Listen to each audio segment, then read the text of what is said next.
what am I doing? I'm getting ready to talk about coilovers and how to control the bounce that happens with the two springs that are on your car. The tire, which is basically an air spring that is not controlled. That's why it bounces. And the spring that bounces also without control. And both of these are controlled by your coilovers. Let's talk about it.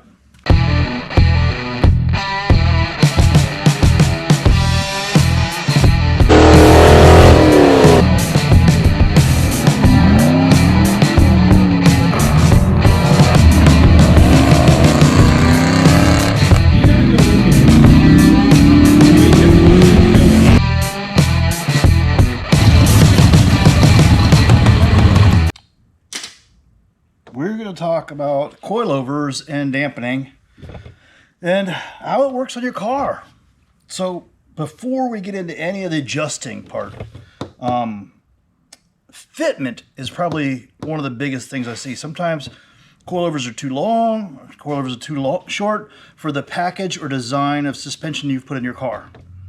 And what I mean by that is that most coilovers on the internet, you go to any big box store and you buy it, or even directly to the manufacturer, coilovers are usually designed to lower the car.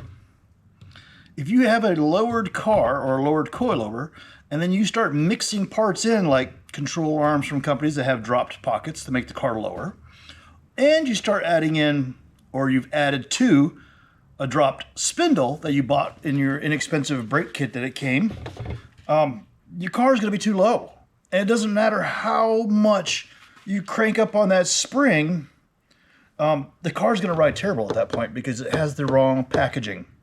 And what I mean by that is that when they design the coilover for your car, and they've already designed it to be a certain height and lowered down, you know, you take it out of the package, it looks like this, right? And you got this much travel, and you really don't. Because when you put it in the car, that's how much travel you have. And why do you have only that? Because this is your compression, right? When the car pushes down, this is the part. As the car goes up over a bump, it has, they call a rebound or expansion part. So you really only get half of what you see there. Okay, so if your car is 2 inches too low, 2 inches too low, and you just start cranking on your spring, right, to lift your car up, and then you've lifted your car up 2 inches, where's your shock at now? It's riding at the very top of its stroke. So what's going to happen, it's going to ride absolutely terrible because it's topped out now. You've got all that compression holding it up. It's topped out. It's no different than putting like a steel pole in there and ride around. The car's going to bounce, bounce, bounce. And this is, now you've added an extra bounce because we showed you earlier, right? A tire is just an air spring that bounces. The spring bounces. And then you've maxed out the shock, it bounces. This is why I probably spend 50% of my time on the phone telling people or asking shock lengths, and then we find out they're either wrong or they're not, they're too short, spring rates are off. So that's step number one, fitment. Let's make sure you have the right fitment in your shock. We're going to talk about single adjustable, double adjustable, and triple adjustable.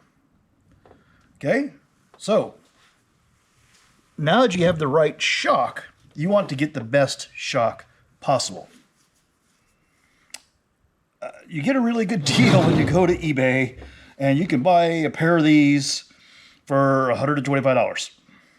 Awesome. You have coilovers. They're not adjustable, but they are adjustable, right? That's what they list them at. Adjustable shock, well, coilovers. All they're meaning is that you can adjust your ride height. Even this has a limited amount of ride height, and if it's wrong for the length of your packaging or between your mounts, it's going to ride terrible. It's already going to ride terrible. I've got a bunch of these, and I've taken them apart. They actually have worse dampening than you can go buy over-the-counter ones from your O'Reilly's. You go over there and get a KYB. The KYB shock is better than this coilover. That's how bad this is. So stay away from those, okay? Let's throw that on the ground, get it out of here. Number two, the reason we use certain brands is because we found them to be really good. There's other brands out there like this one. They have cool knobs on them. But the interesting thing is the knob doesn't do anything. It has supposedly 6 clicks on it, but I can turn it and turn it and turn it and turn it and keep turning it and keep turning it and turn it and turn it and go some more. And it doesn't change the dampening any on the shock. It doesn't slow it down. The rebound doesn't change any. It just pops right up. You could turn this upper knob. It just turns and turns and turns. Well, actually that one, I think it did have a limited number of turns, but see, even maxed out, it still allowed the shock to pop up way too fast. That's just, so you're paying for a really cool shock, really pretty, that just doesn't do any shock work. Okay.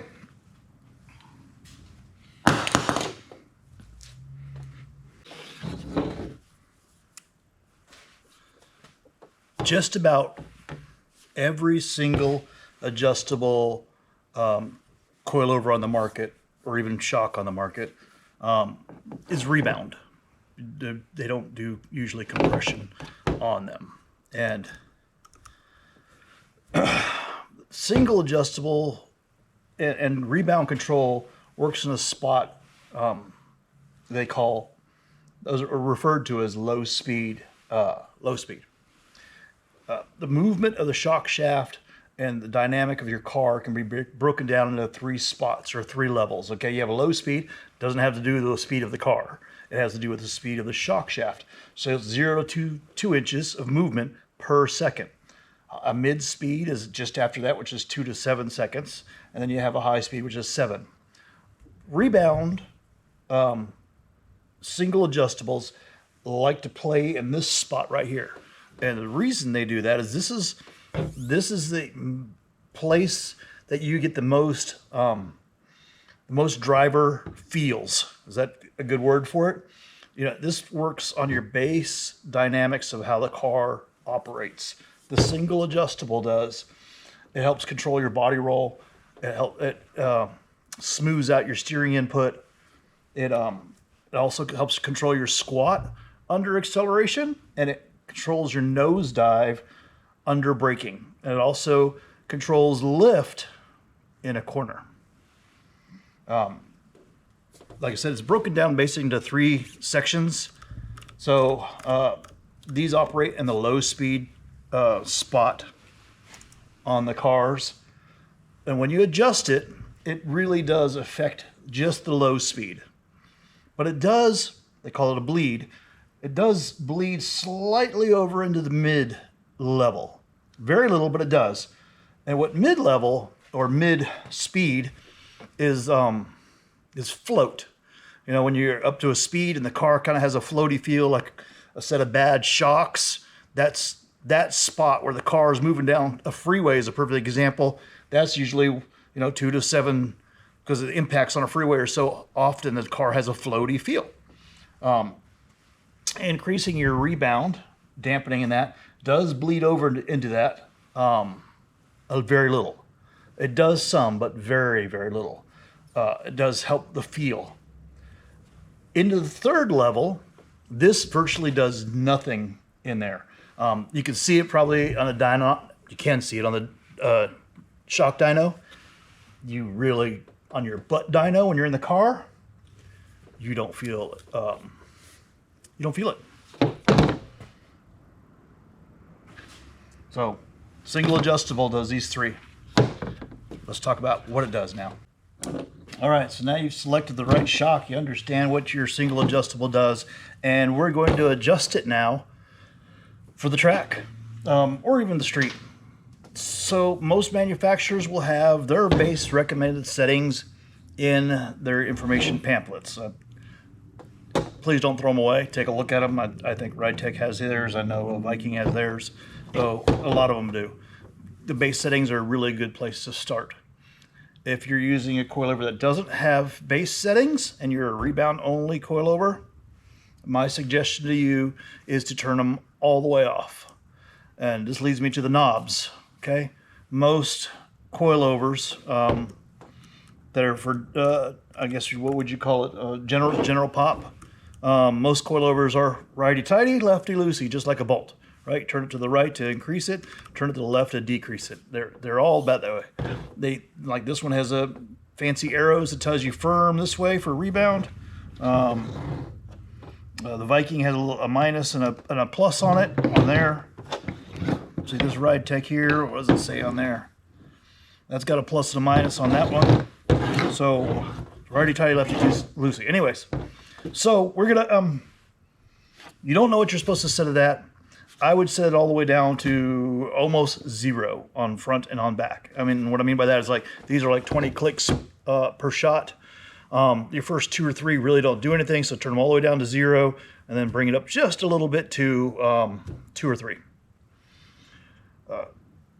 You're going to then drive the car, and it'll have a feel or a wallow to it, and you start adjusting it, bringing it up to get the feel better.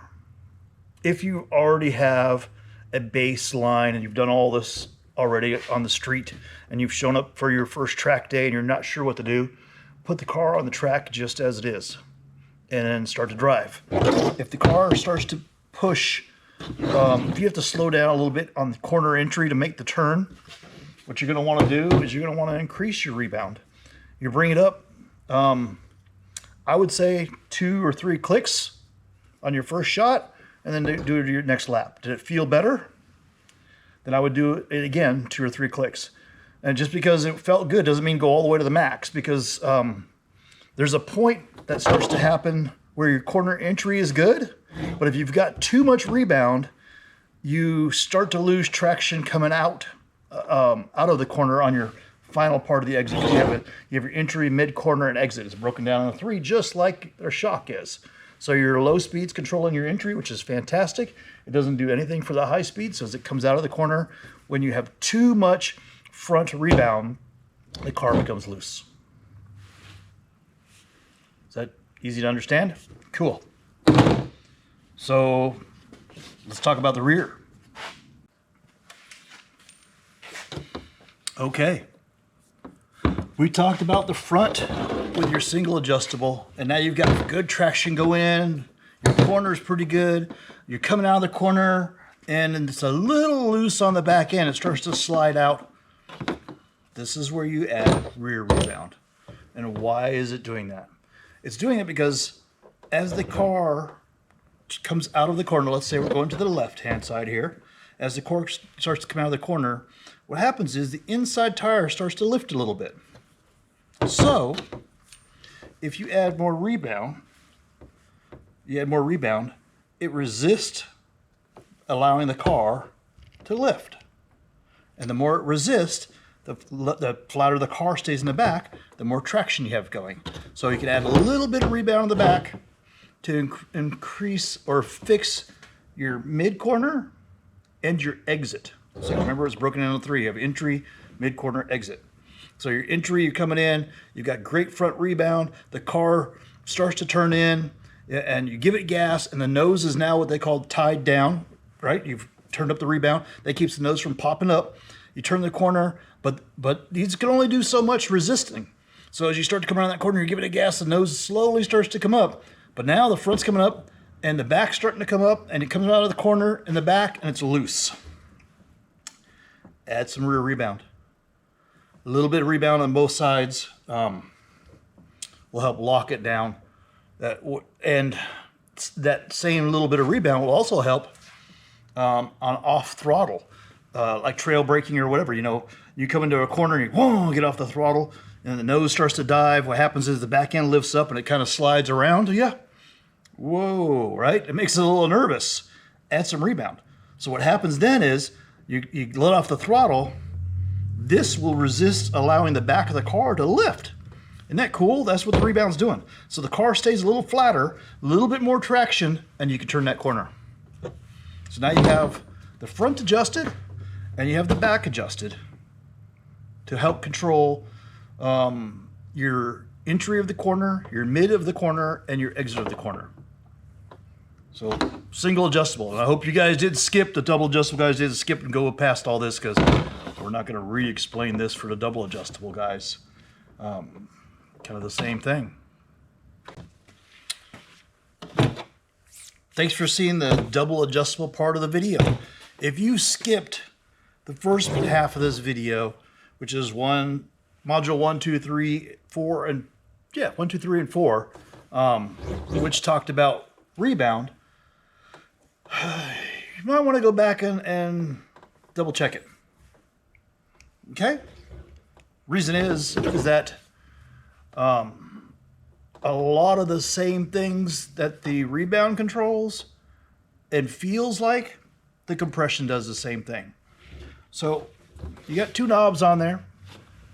You have your rebound and your compression, and both of them control low speed movement. And the movement is how much this shock shaft moves within a second. So 0 to 2 inches per second is, they call it low speed. And low speed dampening is controlled by both of these. They do bleed over just a little bit, like I talked about in the first half of the video, a little bit into the mid and very little into high speed. So if you're going to start adjusting for your double adjustables, and you don't have a base setting that came from the manufacturer, you know, open the sheet, looks at it, and says, oh, 4 of this and 3 of that, throw it all away and turn everything off. 0 your compression, 0 your rebound. You're going to want to adjust 1 to 2 clicks. Compression is very rapid, and you're going to want to adjust 1 to 2 clicks usually every time. So, you know, we'll start with the front first. So going into a corner, it does the exact same thing as the rebound did, but you're on the compression side of it. So the low speed, you add a little compression. It helps control body roll. It's all about what the driver feels, again, and it's the base dynamics or the movement of the car. So adding compression to the front, start reducing your body roll. Your steering inputs start to get a little bit better. 2 or 3 more clicks. All right. Starts feeling pretty decent. Add 2 more clicks. If the car starts to feel rough, man, that straightaway was rough and this corner just feels rough. You've gone just a little bit too far. Bring it back 1 click. Do it again. Still rough. Bring it back 1 click. At this point, you're starting to dial it in. And when that roughness starts to go away, we're going to add the rebound back in.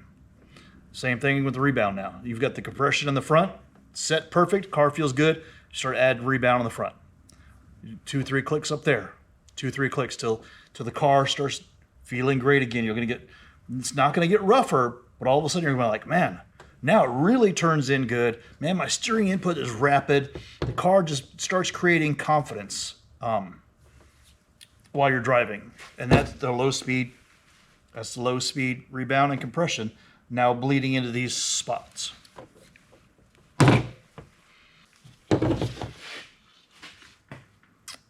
Double adjustable now on the rear. When we're talking about the compression for the rear of the car, there's a couple cool things that happen. I got my notes here. I'm trying to keep track of this so we can list it out on the video. So what happens in the back of the car, and now you got your front dialed in, you got your rebound going, and your compression going. You start dialing in your back, and the car has a little bit of body roll. Add some compression. Compression will help reduce the body roll. It'll help create a little bit of rotation on the back of the car, which is very nice. I mean, when you're doing a slalom or you're going into a corner, and you kind of want the back end to be just a little bit loose, right, to create a little bit of slip angle, and then you can start accelerating. It helps rotate the car around the corner. So adding the compression to the rear, like I said, helps with trail brake. It helps with rotation, and it helps with body roll. Now there's a point where there's too much. The car begins to get too rough, or comes into every corner and is really too loose. The back end comes all the way around. You have way too much compression, then just start backing it off. So it really is that easy. You started with 0, and then now you got the back end feeling pretty good. Then you can start dialing back in the rebound again.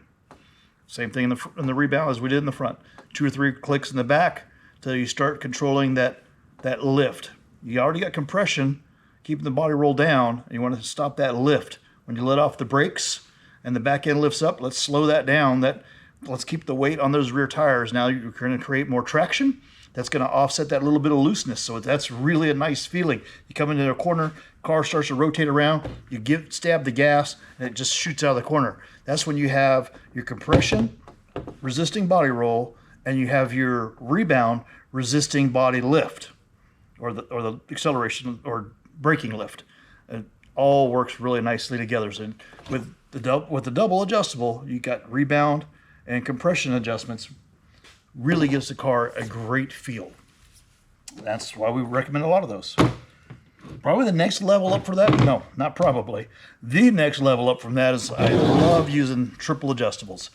I use triples from RideTech, and I use triples from Viking. And we will start talking about that because that controls, you've added a variable in here. Same thing with the doubles. You have a low speed control on your rebound and a low speed control on your compression, but then they've added a high speed also in here. Very cool. Let's talk about triples. Triples, same as your single, same as your double. They just added one more variable in here. So you're going to adjust this exactly how you did your double adjustables. Your low speed compression is here, and your low speed rebound, just like you were doing before. But they added an extra knob in here, or an extra piece. On a Viking, it's a set screw that you turn. On this one, it's an extra knob on the inside. And they are controlling high speed compression. What high speed compression is probably the most important part for the high speed compression. It's the initial feel of rapid steering wheel movement. So if you're in a slalom, that initial shock that you give to the steering, the high speed reads that and helps control that or smooth that out.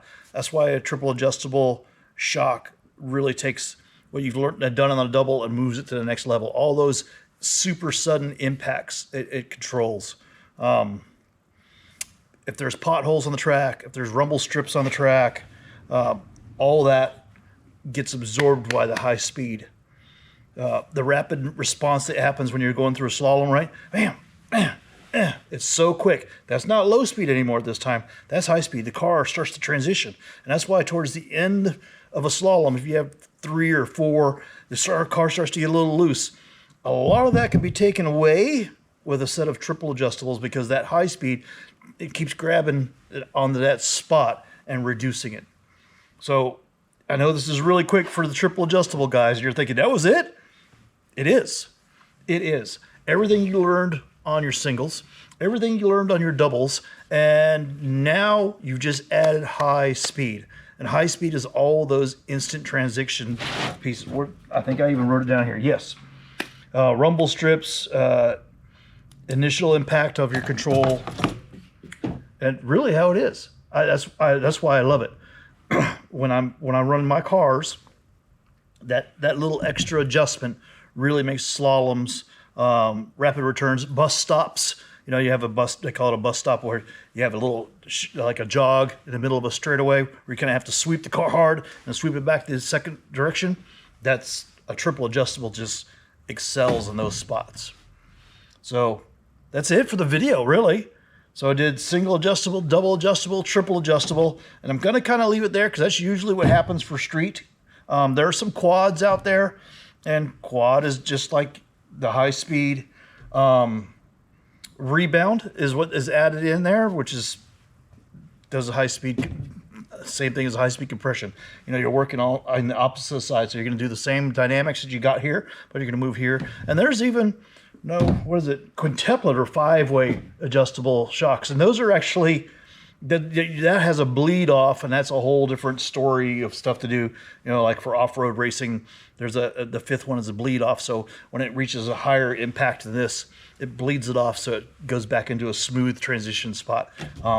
You know what? We may see some of that later on in the pro touring world coming to the street cars, because these cars keep getting faster and stronger. I mean, it's pretty average now for us to have 600, 700 horsepower. You know, just about every car out there has got a 275, 315, 335 on it. You know, our cars run 315s front and back, and they're just squeezing underneath the cars. You know, the grip on these new tires, it's crazy. I think the durometer ratings on 200 treadwear tires is an 80. And if I remember right, when we were looking at the Hoosier slicks, were actually like a 40. So we're pushing down to those levels that we might start seeing a bleed off in some of our shocks.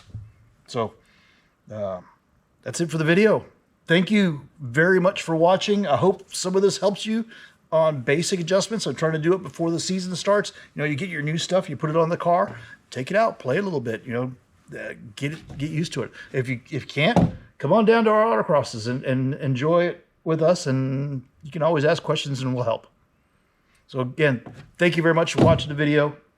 That's it for this week. I got more stuff to do. Bye.